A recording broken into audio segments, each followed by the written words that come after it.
আজ ধূপ দীপ নানা পুষ্প চলে নগরী ধূপ দীপ নানা পুষ্প ধূপ দীপ নানা পুষ্প আজ চলে চলে নর নারী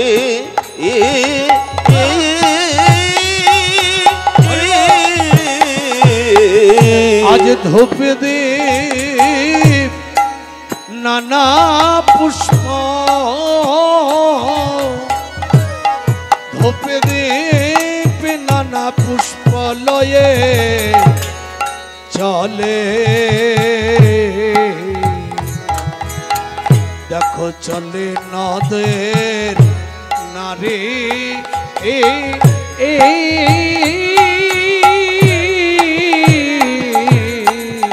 আজ ধূপ দীপ নানা পুষ্প ধূপ দীপ নানা পুষ্প লয়ে লয়ে আজ চলে নদে নারী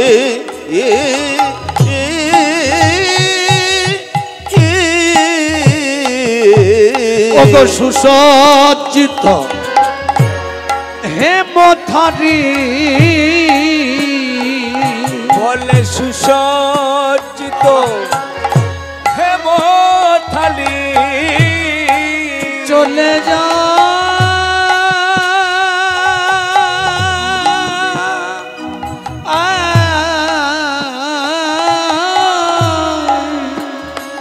বলে সুসজ্জিত হেমথালি ওগো সুসজ্জিত ফলম সুসজ্জিত ফলম আজ লইয়া হেমথারি লইয়া হেমথারি সুসজ্জিত ফলম সুসজ্জিত ফলম লইয়া লইয়া হেম থালি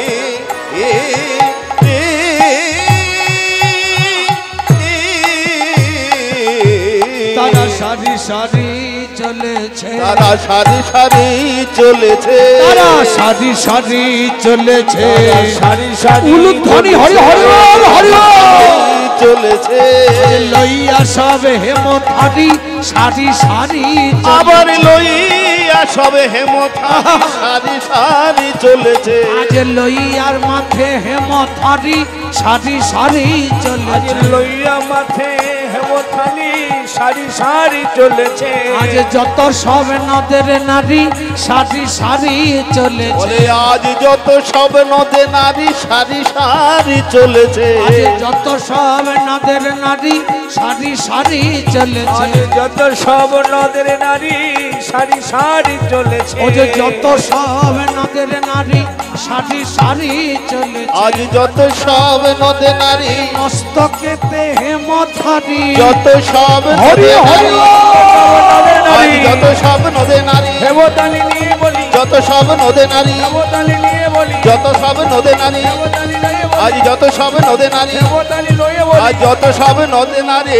সারি সারি চলেছে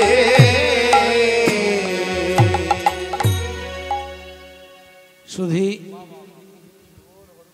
ধর্মপ্রাণ গৌরভক্তবৃন্দ সাউন্ডটা একটু ভারী করা একটু শুধু ধর্মপ্রাণ গৌরভক্তবৃন্দ এবং আমার মনিটরটা বাড়াও আমার ভক্তিমতী মা দূর থেকে দাও আমার ভক্তকুসুম স্নেহভাজন ছোট্ট ছোট্ট ভাই বোন একটু সাফ করো মঞ্চে উপবিষ্ট নিতাই গৌর এবং রাধা গোবিন্দের চরণে আমার ভক্তিপূর্ণ প্রণাম মঞ্চের দূর দূরান্ত থেকে আগত ষোড়শী ভক্ত বৈষ্ণব মণ্ডলী বিশ্ব ব্রহ্মাণ্ডের অনন্ত কোটি জীব তরু লতা গুল্মবৃক্ষ আদি করে পশু পক্ষী কীট পতঙ্গ থেকে শুরু করে ব্রহ্মাণ্ডের অনন্ত কোটি জীবের চরণে অধম ক্ষুদ্রাতি ক্ষুদ্র মূর্খ জ্ঞানহীন ভজনহীন সাধনহীন পথে ধূলিকণা সম অধম তোতন ভট্টাচার্য এবং তার ক্ষুদ্র সম্প্রদায়ের সকলের শ্রীপাদ পদ্মে রইল কোটি কোটি ধন্যবাদযুক্ত প্রণাম। হরি হরি বল।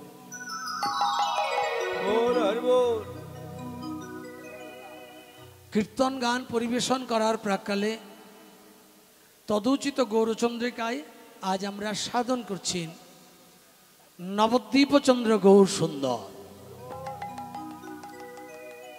ভক্তবৃন্দর সঙ্গে নিয়ে হরিনাম সংকীর্তন করতে করতে প্রভুর আজ মধ্যাহ্ন লীলার কথা মনে পড়েছে। হরি বল।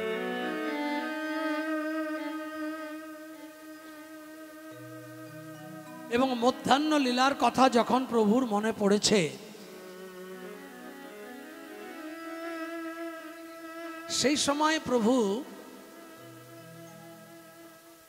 দিনমণিকে পূজন করার লাগি অর্থাৎ রবিদেবীর চরণ আশ্রয় করে তার চরণে পুজো করার জন্যে আজ সকলকে সুন্দর করে প্রভু সাজাচ্ছেন। এটি আজকের গৌরচন্দ্রিকা। তাহলে গৌর হরির অন্তরে ভাব, যখন প্রাতঃকালে প্রভুর অন্তরে ভাব জাগে তখন প্রভুর অন্তর হতে ভগবানের রসের উদ্গার হয়। ভগবানের রসের কথা শুনতে ভালো লাগে, এমন একটা ভাব প্রভুর অন্তরে জাগে। আবার যখনই মধ্যাহ্ন সময় প্রভুর অন্তরে ভাব জেগেছে, এখন প্রভুর মনে সূর্য পূজার অভিলাষ জেগেছে। অর্থাৎ সূর্য পূজাটা করেছেন বৃন্দাবনে রাধারানী। তদুচিত গৌরচন্দ্রিকায় আমরা আস্বাদন করছি যে আজকে গৌর সুন্দরের ভাব জেগেছে। গৌরাঙ্গ চাঁদেরও মনে কি ভাব জাগিল, মধ্যাহ্ন লীলার কথা তার মনেতে উঠিল। সুন্দর। তাহলে মধ্যাহ্ন লীলার কথা মনে হওয়ার কারণ কি? মানুষের জীবনের তিনটি সময় রবি উদয় হয়। হরিবল হরিবল হরিবল। একটা প্রভাতের রবি, একটা মধ্যাহ্ন সময়ের রবি, আর একটা গধূলি বেলার রবি। যখন মানুষের, আমরা তো অনেক সূর্য পূজা শুনি, উত্তর গোষ্ঠ গোষ্ঠ রসদগার সূর্য পূজা, রূপ আক্ষেপ রাস ইত্যাদি, কিন্তু এর ভিতরে এমন কিছু ভাবার্থ যেগুলো আমরা অনুভব করতে পারি না। কারণ পালার মধ্যে পদপদাবলিতেই চলে যায়, তা মানুষ গভীরে ঢুকবে কোথায়? আর গভীরে না ঢুকলে এগুলো অনুভব হয় না। বলছেন গৌরাঙ্গ সুন্দরের জন্ম থেকে যতদিন উনি দেহ ছিল ততদিন পর্যন্ত উনি নিজে কখনো কখনো রাধা ভাব অবলম্বন করে, কখনো কখনো কৃষ্ণ ভাব অবলম্বন করে আমার ভগবানের প্রতিটি লীলার বক্তব্য তিনি তার ভাবের দ্বারা উত্থাপন করেছেন। যেমন এখানে সূর্য পূজার বিষয়ে রাধারানী তুলসীকে পাঠাবে, তুলসী যাবে, তুলসী গিয়ে খবরাখবর নিয়ে আসবে, রাধার মনের উদ্রেক ব্যাকুলতারও বাড়বে। তারপরে রাধারানী আমার নানান অছিলার আশ্রয় করে ইত্যাদি ইত্যাদি সূর্য পূজার অভিলাষ প্রকাশ করবেন। শাশুড়ি সূর্য পূজা করতে যাবে, সেখানে গিয়ে ফুলের মধ্যে ভগবান থাকবে ইত্যাদি ইত্যাদি সূর্য পূজা হবে, এটা আমরা জানি। কিন্তু সেই সূর্য পূজার গুরুত্ব কি? সেই সূর্য পূজার লীলাটি করার কারণ কি? ভগবান প্রতিটি লীলা করার মূল কারণ জাগতিক জীবকে শিক্ষা প্রদান করা। হরি হরি। তাহলে ভগবান জাগতিক জীবকে শিক্ষা প্রদান করার জন্য প্রতিটি লীলা করেছেন। এক্ষেত্রে গৌর সুন্দর নরদেহ ধারণ করে ভেতরে রাধা ভেতরে কৃষ্ণ ভাব নিয়ে তার গৌরচন্দ্রিকা হেতু আমরা গৌরাঙ্গের ভাব আস্বাদন করছি, যে তার মনে আজ ভাব জেগেছে চলো আজকে মধ্যাহ্নকালীন সময় আমরা সূর্য পূজা করতে যাব। সূর্যদেবের পূজা দুটি কারণে করা হয়। একটি হচ্ছে ভগবান শ্রীকৃষ্ণ সূর্য পূজার অছিলায় রাধার সঙ্গে মিলিত হয়েছিল, তার কারণ বৃষভানু কুলজাত যারা তাদের প্রত্যেকের প্রতিজ্ঞা বা প্রতিশ্রুতিবদ্ধ তাদের সবাইকে সূর্য পূজা করতে হবে। একাধারে এটা যেমন সত্য, অন্যদিকে সূর্য পূজা করার কারণ আছে। সূর্য পূজা সাধারণত কোন বার হয়? রবিবার হয়।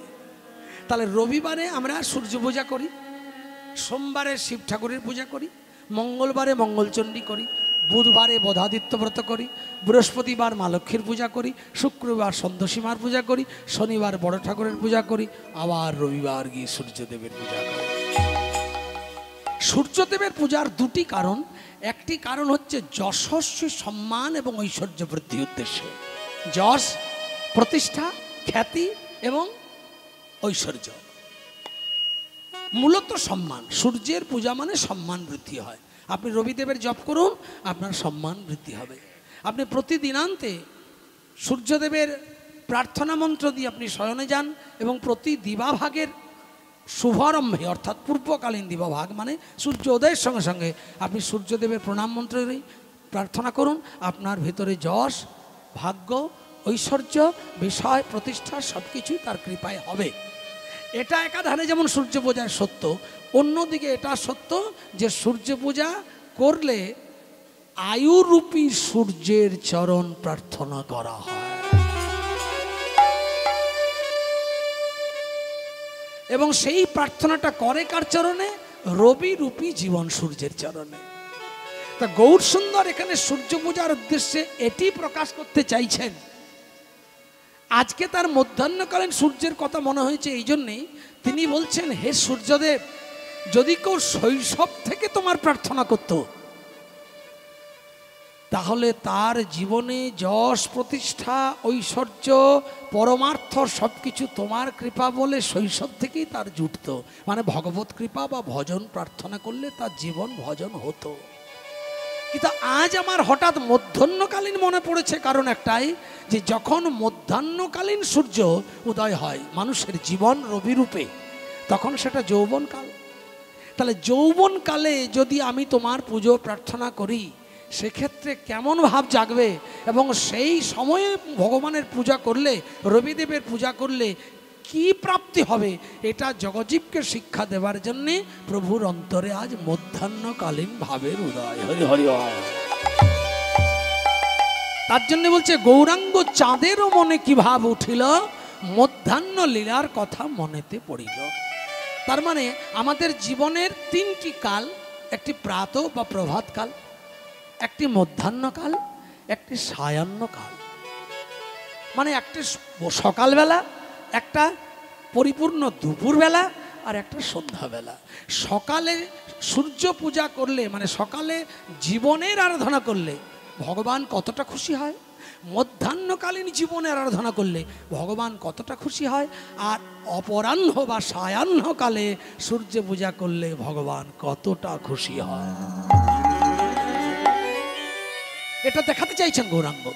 বলছেন প্রভাতের রবি, যদি কেউ রবির কিরণ যদি অন্তরে পেতে চায়, হৃদয়ে পেতে চায়, জীবনে পেতে চায়, রবির কিরণ অর্থে জীবন রবির মানে কিরণ। জীবন রবিকে, আমাদের জীবনের রবিকে, আত্মা, যার জন্য আপনি বেঁচে আছি, এটা আমাদের রবি, জীবনের রবি। বলে না, জীবন রবি যদি অস্তাচলে চলে যায় তাহলে তার জীবনে সায়াহ্ন নেমে আসে। তাহলে জীবন রবি অর্থে হচ্ছে জীবন সূর্য, সেটা হচ্ছে আত্মা। প্রতিটি জীবের যে শুদ্ধ আত্মা, যার জন্য জীব চলাফেরা করে, যার জন্য জীব বেঁচে থাকে, যার জন্য জীব ভগবত ভজন করতে পারে, যার জন্য জীব সর্বদাই দিবারাত্র কৃষ্ণ চিন্তায় ব্যাকুল হয়ে থাকতে পারে, সেটি মূল হচ্ছে সূর্য। আর ওই সূর্যটির নাম হচ্ছে জীবন সূর্য। হরি হরি। তার জন্য বলছে যে জীবন সূর্যের আরাধনা তিন সময় হয়। একটা প্রাতঃকালে হয়, একটা মধ্যাহ্নকালে হয়, আর একটা সায়াহ্নকালে হয়। যে প্রাতঃকালে জীবন সূর্যের প্রার্থনা করে তার সময় থাকতে থাকতে জীবন রবির প্রতাপে তার হৃদয় আলোকিত হয়। যে মধ্যাহ্নকালীন করে তার যৌবনের জ্বালা তাকে আকৃষ্ট করে রাখে এবং ওই যৌবনকালে তার আর ঈশ্বর ভজনা করলেও মনের চাঞ্চল্যতা বৃদ্ধি হয়। আর একটা অপরাহ্ন বা সায়াহ্নকাল, তখন কেউ সূর্য পূজা করলে তার জীবনের রবি আর থাকে না, পশ্চিম পাটি অস্ত চলে যায়। নিতাই গৌর হরি হরি। তাহলে আমরা আধ্যাত্ম মার্গে এখানে আস্বাদন করছি যে গৌরাঙ্গ চাঁদের মনে আজ কি ভাব জাগিল, মধ্যাহ্ন লীলার কথা মনেতে উঠিল।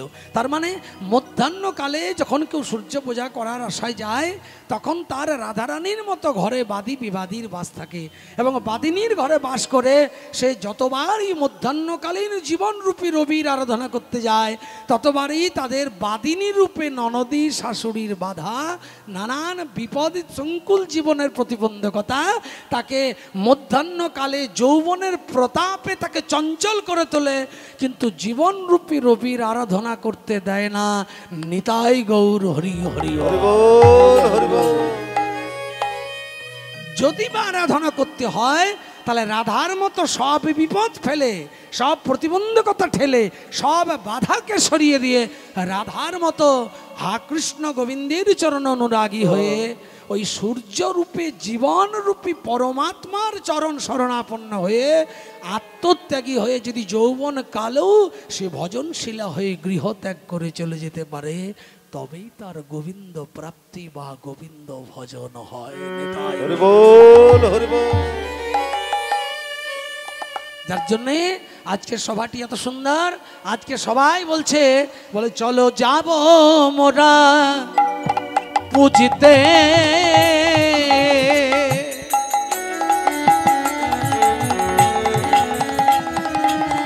হরিবল হরিবল। ওই দিনমণির চরণ যাব মোরা পুজিতে,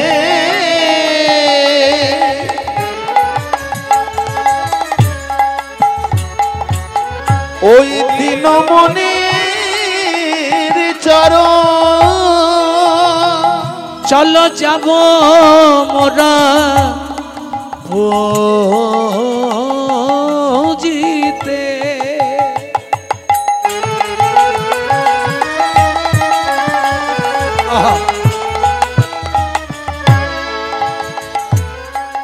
ওই দিনমণির চরণ যাব মোরা বুঝতে,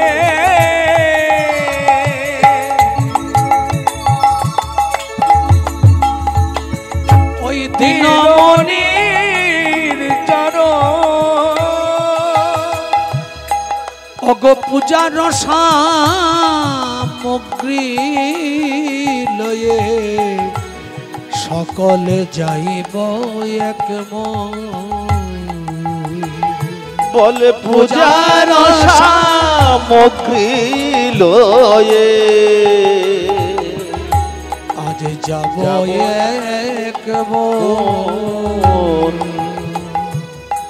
বলো মন প্রাণে পুজিব, বলো মন প্রাণে পুজিব, চলো মোরা মনে প্রাণে পুজিব। বলে চলে মোরা আজ মন প্রাণে পুজিব, চলো আজ মনে প্রাণে পুজিব, চলো আজ মনে প্রাণে পুজিব। মধ্যাহ্নকালিনী আজি মনে প্রাণে পুজিব, মধ্যাহ্নকালিনী আজি মনে প্রাণে পুজিব। জীবন রূপী রবির চরণ মনে প্রাণে ওই জীবন রূপী রবির চরণ মনে প্রাণে পুজিব, জীবন রূপী রবির চরণ মনে প্রাণে পুজিব। জীবন রূপী মন আজ এসো এসো জগবাসী, হরি হরি রবির চরণ, জীবন রূপী রবির চরণ। এসো এসো জগবাসী, জীবন রূপী রবির চরণ, চলো মনে প্রাণে পুজিব। তাহলে সভাটি কেমন? আজি বাসুদেব ঘোষে কহে,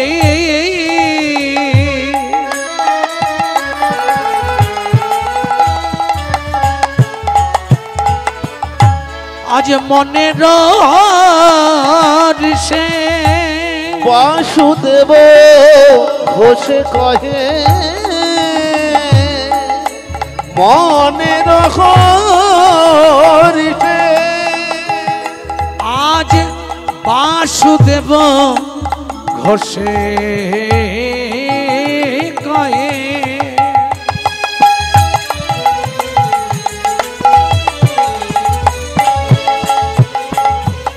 ওগো মনের হরিষে আর বাসুদেব ঘোষে কহে মনের হরিষে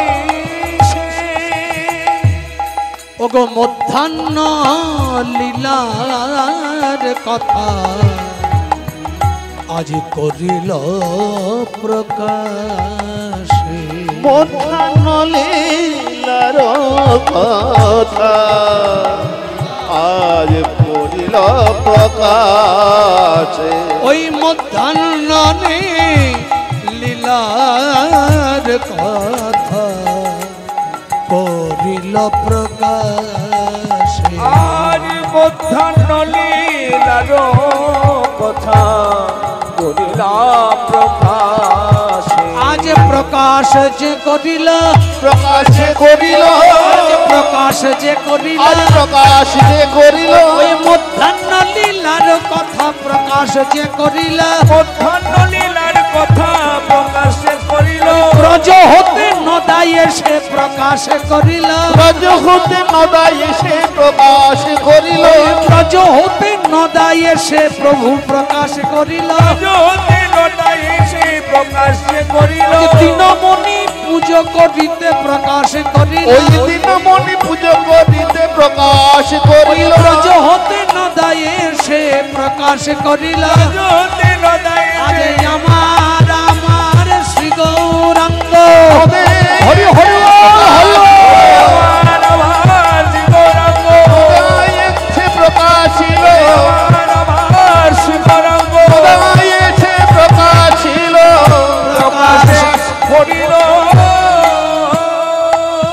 আজ মধ্যাহ্ন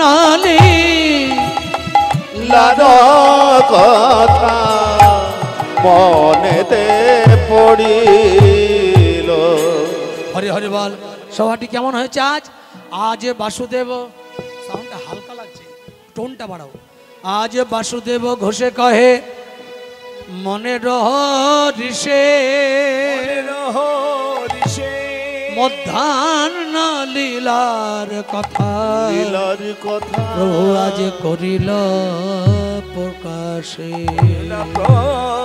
আরে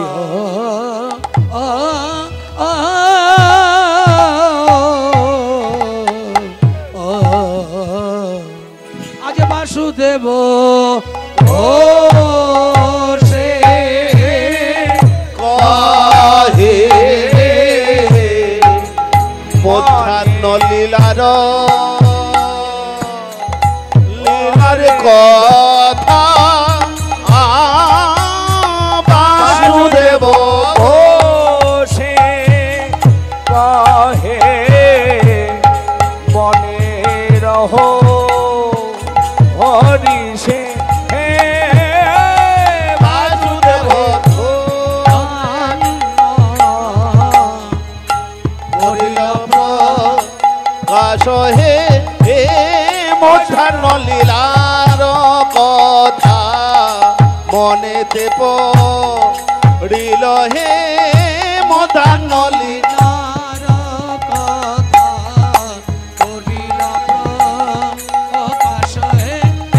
মধ্যাহ্ন লীলার কথা প্রকাশ করিল হে মধ্যাহ্ন লীলার কথা প্রকাশ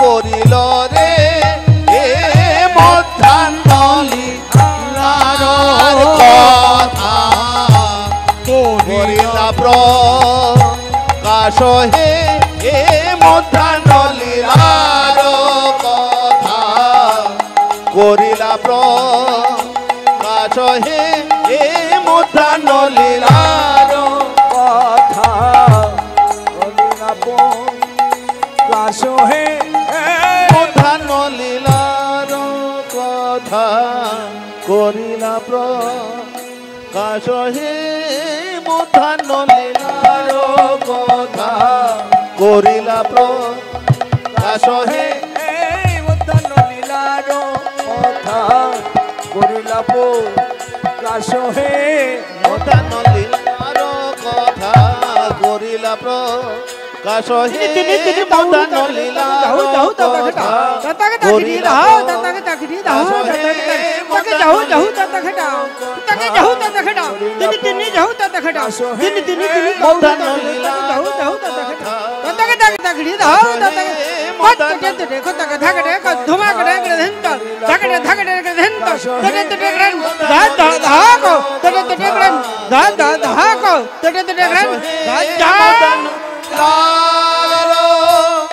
কথা করিলা প্রকাশ হে মধ্যাহ্ন মধ্যাহ্ন লীলার কথা করিলা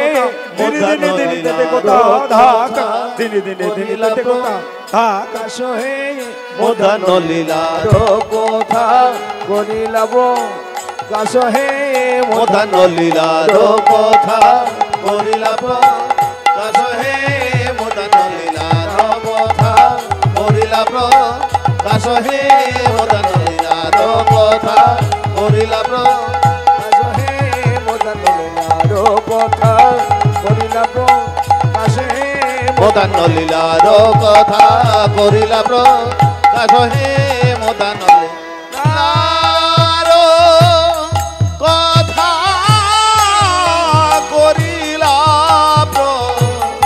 প্রকাশ হে মধ্যাহ্ন লীলার কথা করিলা প্রকাশ হে মধ্যাহ্ন লীলার কথা করিলা প্রকাশ হে মধ্যাহ্ন লীলার কথা করিলা প্রকাশ হে মধ্যাহ্ন লীলার কথা করিলা প্রকাশ হে মধ্যাহ্ন লীলার কথা করিলা প্রকাশ হে মধ্যাহ্ন লীলার কথা করিলা প্রকাশ হে মধ্যাহ্ন লীলার কথা করিলা প্রকাশ হে মধ্যাহ্ন লীলার কথা করিলা প্রকাশ হে মধ্যাহ্ন লীলার কথা করিলা প্রকাশ হে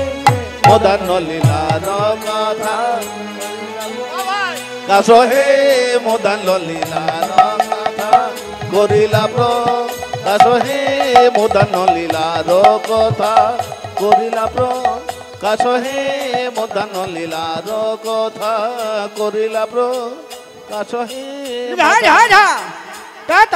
করিলা প্রকাশ হে করিলা প্রকাশ হে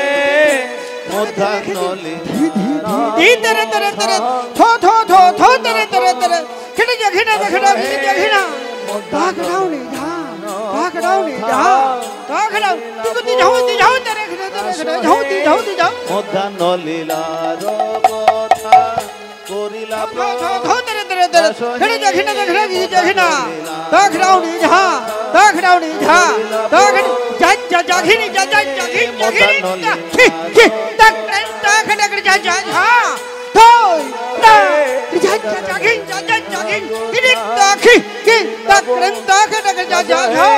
মধ্যাহ্ন লীলার কথা করিলা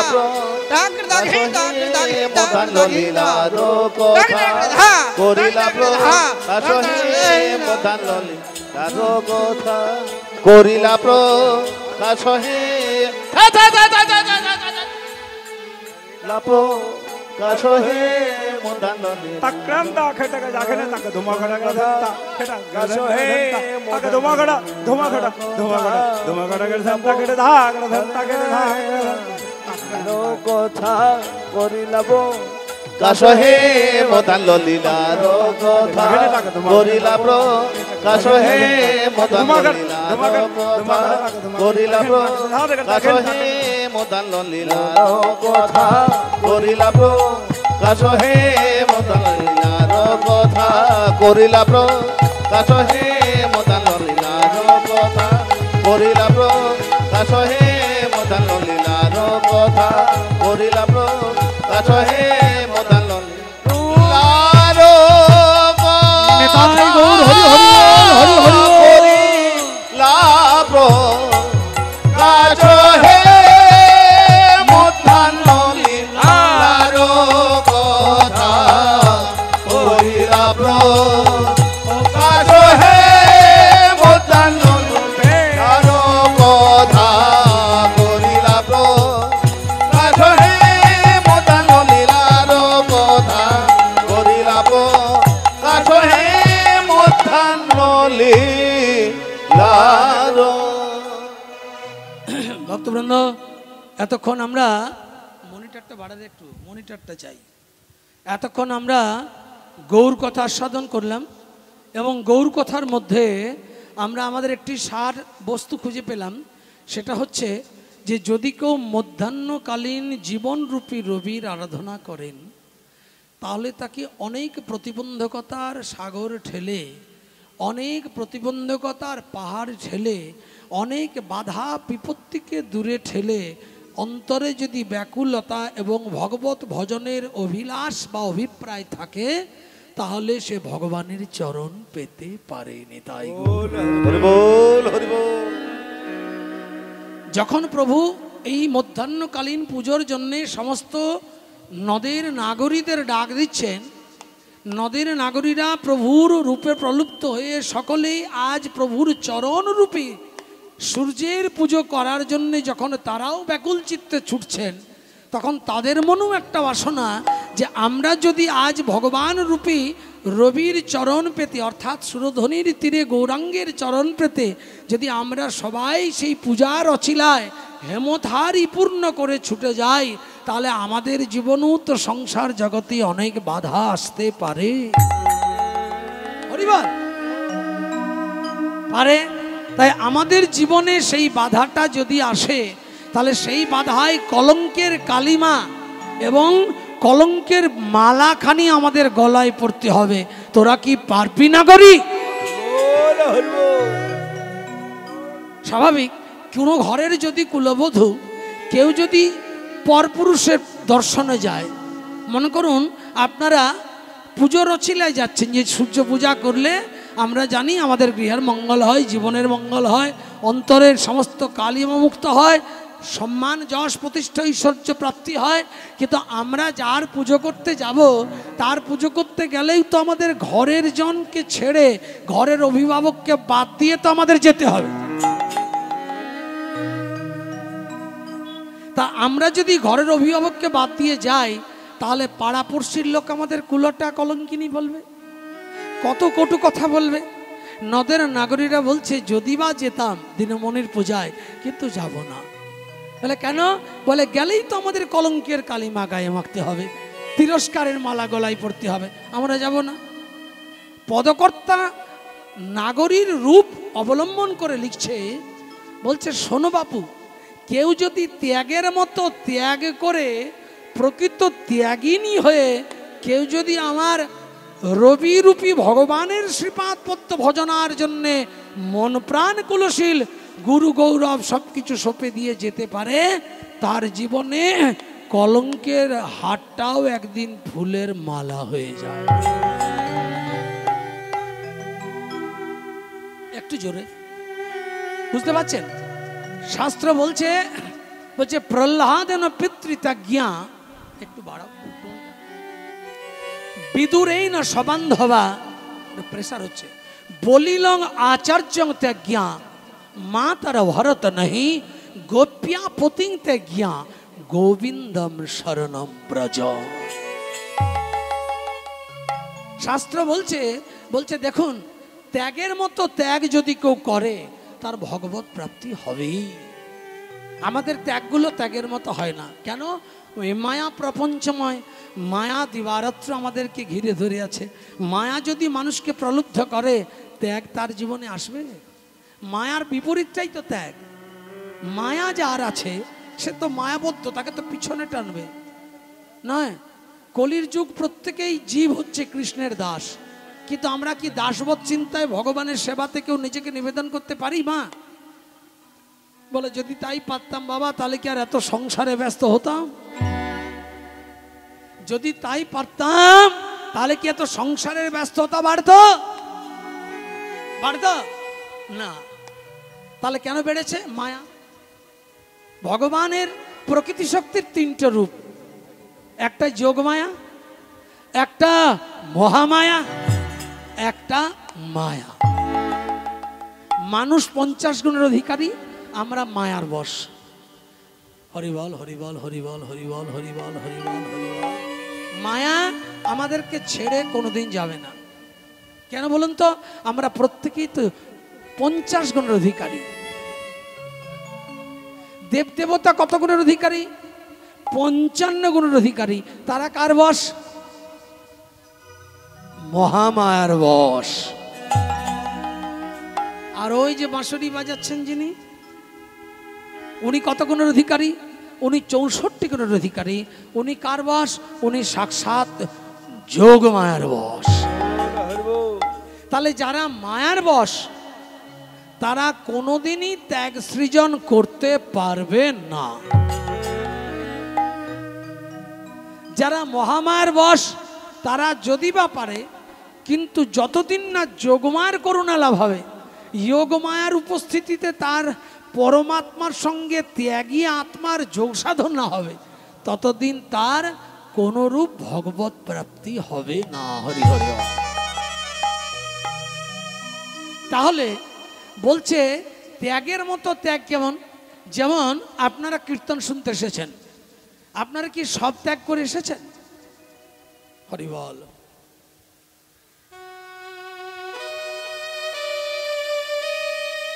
আপনারা যে কীর্তন শুনতে এসেছেন মা, আপনারা সব ত্যাগ করে এসেছেন?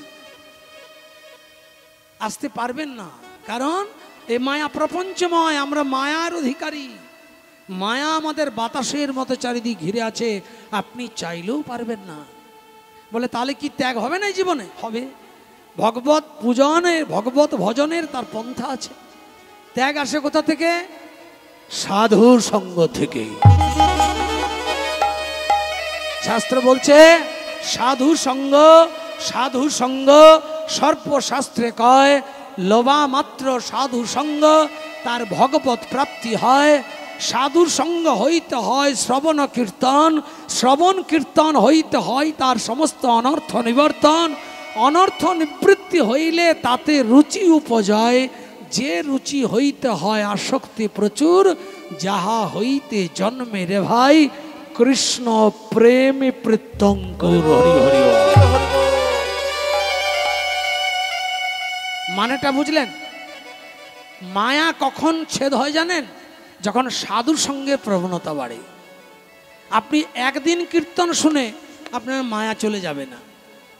আপনাকে বারংবার, আপনাকে প্রতিটি জায়গায় সাধু সঙ্গ করতে হবে, হরি কথা শুনতে হবে, কৃষ্ণ কথা শুনতে হবে, কীর্তন গাইতে হবে, বৈষ্ণব সঙ্গ করতে হবে, তবেই আপনার ত্যাগ বা তিতিক্ষার উদয় হবে। কলিকালে মানুষকে ভজন করার পথে ভগবান একটাই বাধা দিয়েছেন, সেটা হচ্ছে মায়া। এইটুকু সরিয়ে দাও, তাহলেই আমায় দেখতে পাবে। আমি মায়ার ওপারে, তোমরা মায়ার এপারে, আমি মায়ার ওপারে। বুঝতে পেরেছেন? তাহলে বলছে ত্যাগের মতো ত্যাগ কেমন না, যখন কোনো কাজে তোমরা মনোনিবেশ করবে ভগবত সেবায়, তখন তোমাদের আর পিছনের কথা ভাবলে চলবে না। যেমন তোমাদেরকে কেউ জিজ্ঞাসা করছেন, এই যে মা আপনি কোথায় যাচ্ছেন?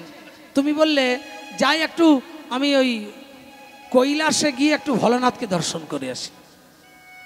এত ভালো কাজ করতে চললে, কিন্তু পিছনে মায়ারূপী আসি কথাটা যোগ হয়ে গেল। তুমি করনি, তোমার মায়া কথাটা তোমায় বলালো।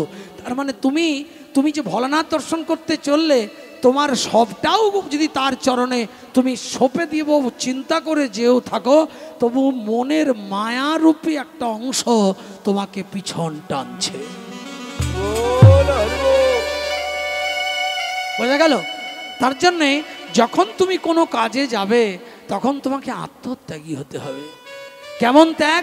বলছে ত্যাগের মতো যদি কেউ ত্যাগ করে হা গৌর গোবিন্দ বলে তার চরণে পড়তে পারে, তার কোনো কলঙ্ক, কোনো বাধা, কোনো কুৎসা তার জীবনে কোনো বাধা সৃষ্টি করে না। নিতাই গৌর হরি হরি। যার জন্য বলছে প্রহ্লাদ এন পিতৃতাজ্ঞা। প্রহ্লাদ দেখো এত বড় ভক্ত যে দিনরাত হা হরি বলে চোখের জলে কেঁদেছে। যে প্রহ্লাদকে উঁচু পর্বত থেকে ছুঁড়ে ফেলে দিয়েছে, যে প্রহ্লাদকে উত্তপ্ত তেলের কড়াই ছেড়ে দিয়েছেন, যে প্রহ্লাদকে এত যন্ত্রণা দিয়েছেন, আজ ওই প্রহ্লাদকে পুড়িয়ে মেরে দিতেও চেয়েছিল 3-4 দিন আগে। না জানেন মায়েরা, এই গত 3-4 দিন আগের একটা তিথি ধরে প্রহ্লাদকে মেরে ফেলার চেষ্টা হয়েছিল। আর যার জন্য ওই তিথিটা অনুযায়ী আপনাদের দোল পূর্ণিমা। হোলিকা বলে একজন রাক্ষসী ছিল, যে হিরণ্যকশিপুর বোন ছিল। তার জীবনের একটা বড় বর আশীর্বাদ ছিল যে তোমার গায়ে একটা শীতল চাদর প্রদান করলাম, এই চাদরটি তুমি যদি গায়ে দিয়ে অগ্নিকুণ্ডও ঝাঁপ দাও, কোনো আগুনের রেখা তোমার অঙ্গ স্পর্শ করতে পারবে না। তা হোলিকা সেটা গর্ববোধ করতে পারি যে আমার গায়ে এমন একটা শীতল চাদর আছে, যে চাদরটা আমি গায়ে দিলে আমার যত বড় বিপদ আসুক, ওই চাদরটা বুলেট প্রুফের মতো সব বিপদটাকে গার্ড করে দেবে, আমার জীবনে বা আমার শরীরে কোনো বিপদের রেখা স্পর্শ করবে না। এই কথাটা চিন্তা করে এই হরিকা রাক্ষসী প্রহ্লাদ দিবারাত্র ভগবানের নাম জপ করতে বলে হিরণ্যকশিপুর প্রতারণায় বা প্ররোচনায় হরিকা রাক্ষসী একটা বিরাট অগ্নিকুণ্ড প্রজ্বলন করে সেই আগুনের মাঝে প্রহ্লাদকে কোলে নিয়ে আর চাদরটা ঢাকা দিয়ে আগুনের মধ্যে বসে গিয়েছিল। ও ভেবেছিল যে প্রহ্লাদকে মেরে দিলে আমার দাদার আশা পূরণ, প্রহ্লাদ আর জ্বালাতন করবে না, দিনরাত হরি হরি করবে না, আর আমাকেও দাদা একটা ভালো পুরস্কারে পুরস্কৃত করবে, কারণ আমি প্রহ্লাদের মতো ভক্তকে জব্দ করে দিয়েছি। তাই হয় বাবা, যার বদনে অবিরত হরিনাম, যে সবসময় ভগবানের নাম গাইছে, তাকে প্রাণে মারবে এমন ক্ষমতা আছে কারো? বলছেন হরে কৃষ্ণ রাম নাম যাহার বদনে এহেন শক্তি নাই কারো, তারে বধিবে পরাণে। হরি হরি। বলছে যার বদনে কৃষ্ণ নাম, তাকে প্রাণে মারতে পারে এমন ক্ষমতা জগতে কারো নাই। কি করল প্রহ্লাদ? হরি হরি বলিতে বলিতে ভাসে নয়ন জলে, ভাসে নয়ন জলে। এমন সময় দীর্ঘ আগুন তার চারিদিকে জলে, চারিদিকে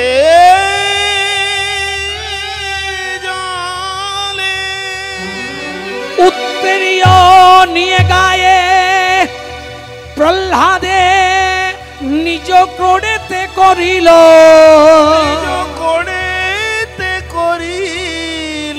নারায়ণে নারায়ণ বলি প্রহ্লাদ সদা পুকারিল।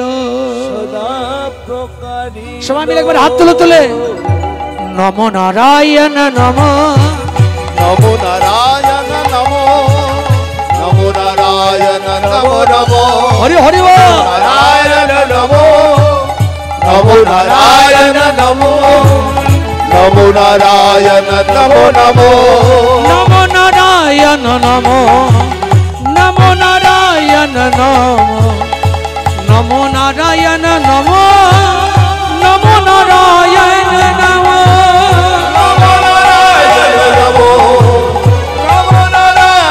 নমো সবাই একটু হলুদ হরি হরি হরি নমো নারায়ণ নমো নমো নারায়ণ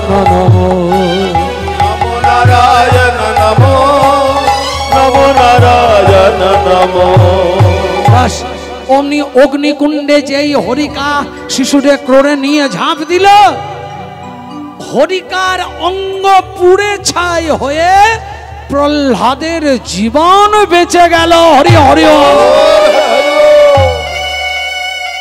বললো আজ থেকে এই হরিকা উৎসব চালু হলো। ওই ভস্মটির তিলক কপালে নিয়ে সবাই বলল এইভাবে আজকের দিনে যারা অগ্নি প্রজ্বলিত করে ভগবানের নাম গুণগানে ব্রতী হবে তাদের হরিকার মতো অন্তরের যত রাক্ষস প্রবৃত্তি আছে তারা সব পুড়ে ছাই হয়ে হৃদয় শুদ্ধ হবে। হরি হরি আজকে 16 দিন 11-12 তারিখে দোল গেল, কি সুন্দর উৎসব দোলের। আর আমরা কি করি, নাম সংকীর্তনের জায়গায় ডিজে বাজে, আর ভালো মন্দ প্রসাদ পাওয়ার জায়গাতে একবারে মাঠে ঘাটে নদী নালায় নর্দমায় দোল উৎসব হচ্ছে। সারা গায়ে বিষ্ঠা পাক মেখে চারিদিকে মাথা মাতে এ কি করছে বাবা, তুমি কি খেয়েছো? জানে আজ দোল পূর্ণিমা, খাবো না। মানে সবাই জানে দোল পূর্ণিমা মানে ছাই পাশ খেতে হবে, আর দোল পূর্ণিমা মানে ওই নদে নালাতে গিয়ে আর যত পাক বিষ্ঠা নোংরা মারতে হবে। আর দোল পূর্ণিমা মানে ডিজে বাজাতে হবে, দিকচাক দিকচাক। কলিকালের কি পরিণতি দেখুন, সাধু সঙ্গ করেও শাস্ত্র পড়েও ভগবত কথা শুনেও গুরুবাক্য ছন্দমূলে গুরুর আদেশ মেনেও মানুষের কত মতিভ্রম। আপনারা কীর্তন শুনছেন, এত সুন্দর সৌভাগ্য আপনাদের। নবদোল বসন্ত পূর্ণিমার থেকে পঞ্চম দোল পর্যন্ত এই শুভক্ষণে, যে শুভক্ষণে মদ খাওয়া হচ্ছে, যে শুভক্ষণে ডিজে বাজানো হচ্ছে, যে শুভক্ষণে পাক ছাই ভস্ম ময়লা মাখা হচ্ছে, যে শুভক্ষণে চারিদিকে নোংরামিতে